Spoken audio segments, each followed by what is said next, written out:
Hello good morning. आज हम लोग वर्कशॉप कैलकुलेशन एंड साइंस में हमारा 9th चैप्टर है।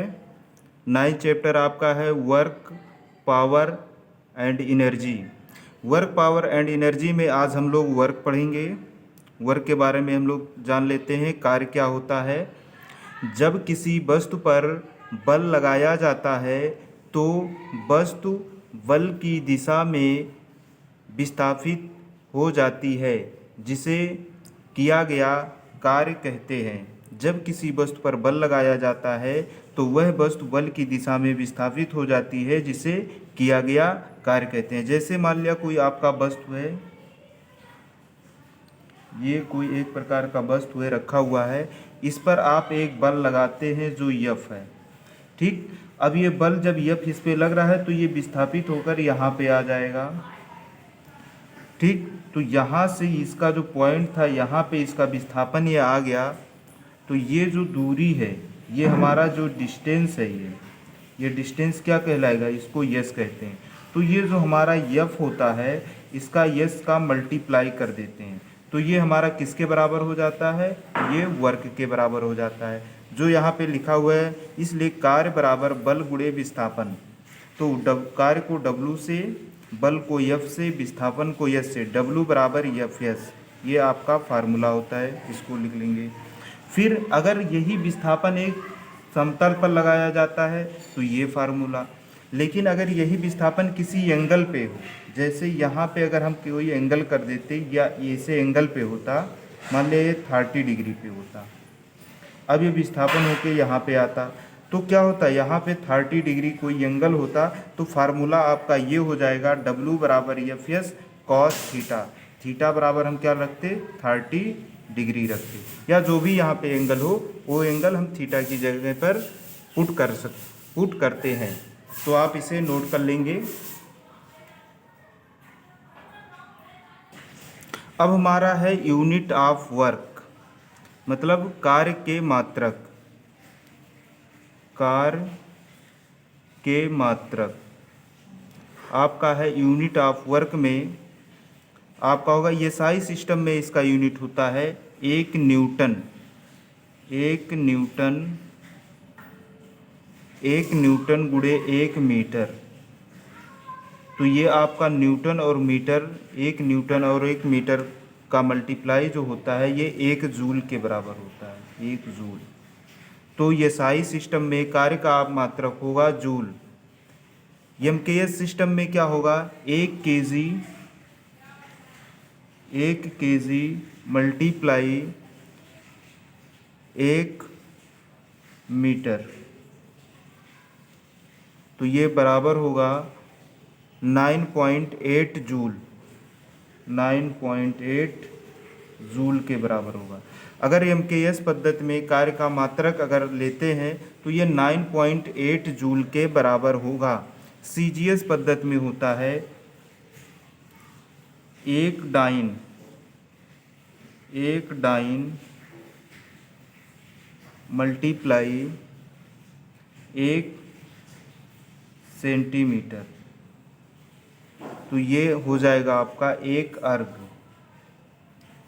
तो देखिए हमारा एसआई सिस्टम में 1 जूल होता है, जूल के बराबर होता है। एमकेएस सिस्टम में भी जूल होता है, 9.8 से मल्टीप्लाई करेंगे। सीजीएस सिस्टम में होता है अर्ग होता है। ठीक, ये हो गया। तो इसमें अगर हम इस जूल और अर्ग का कंपैरिजन करें तो 1 जूल बराबर होता है 10 पर पावर 7, 10 पर पावर 7 अर्ग होता है। इसे आप नोट कर लेंगे। तो 1 जूल में 10 पर पावर 7 अर्ग होता है। इस प्रकार अर्ग हम लोग समझेंगे कि अर्ग क्या होता है। तो अर्ग हमारा ये होता है, जब एक डाइन का बल किसी वस्तु को 1 सेंटीमीटर विस्थापित कर दे तब एक अर्ग कार्य होता है। जब एक डाइन का बल, देखिए एक डाइन का बल 1 सेंटीमीटर अगर विस्थापित कर देता है तो किसके बराबर होता है, 1 अर्ग के बराबर होता है। इसे आप नोट कर लेंगे।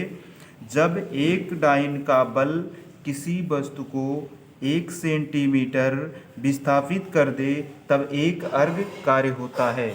इसे आप नोट कर लेंगे। नेक्स्ट वर्क हम लोगों ने पढ़ लिया। नेक्स्ट है आपका पावर। पावर देखिए, पावर में क्या होता है? पावर शक्ति। शक्ति क्या है? इसमें आप लिखेंगे किसी मशीन के कार्य करने की दर को शक्ति कहते हैं।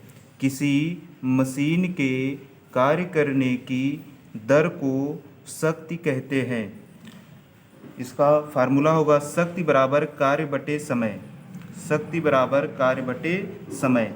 फिर शक्ति को हम P से लिखते हैं, कार्य को W से, समय को T से। पावर बराबर कार्य W अपान T। अब ये W जो हमारा होता है, कार्य बराबर पिछले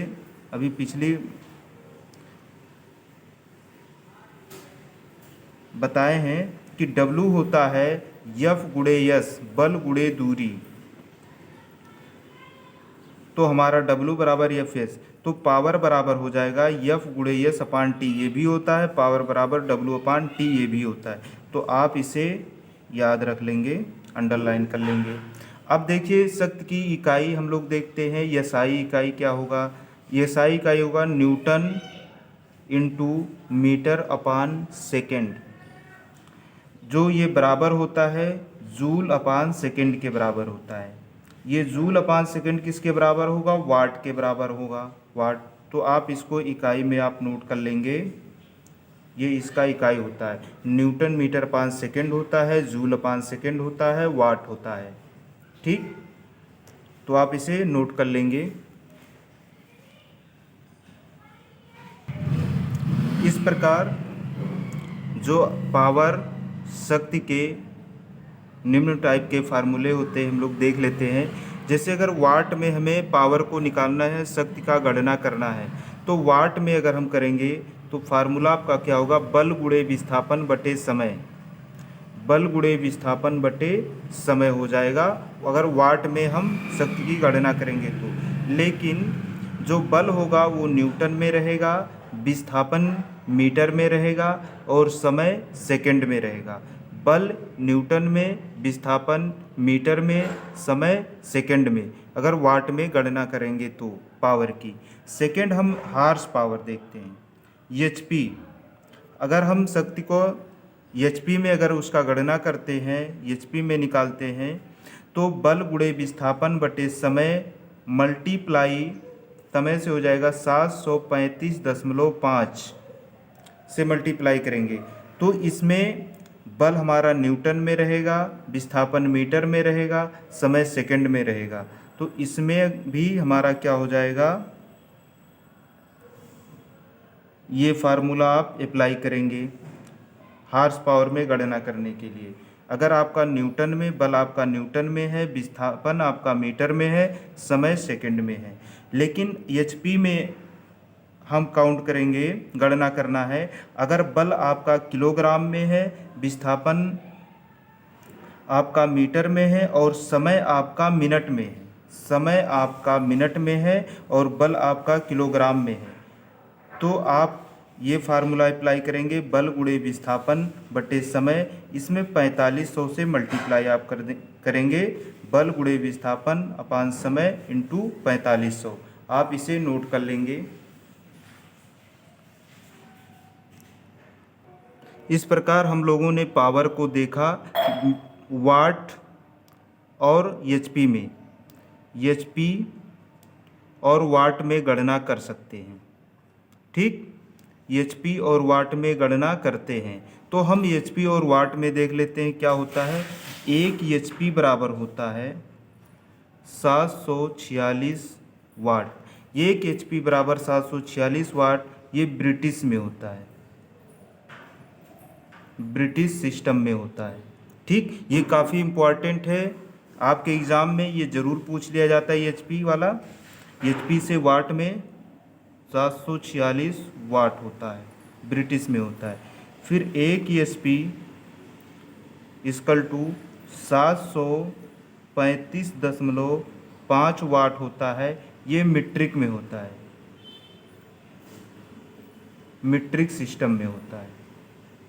ठीक, तो आप इसे ज़रूर याद रखेंगे। 1 हार्स पावर बराबर 746 वाट ब्रिटिश सिस्टम में। अगर आपसे पूछ लिया जाए मीट्रिक सिस्टम में कितना होता है, तो 1 हार्स पावर बराबर 735.5 वाट। तो आप इसे नोट कर लेंगे। तो आज का क्लास हम लोग यहीं पे एंड करते हैं। इसके आगे का जो भी है उसको हम लोग नेक्स्ट क्लास में पढ़ेंगे। Thanks class.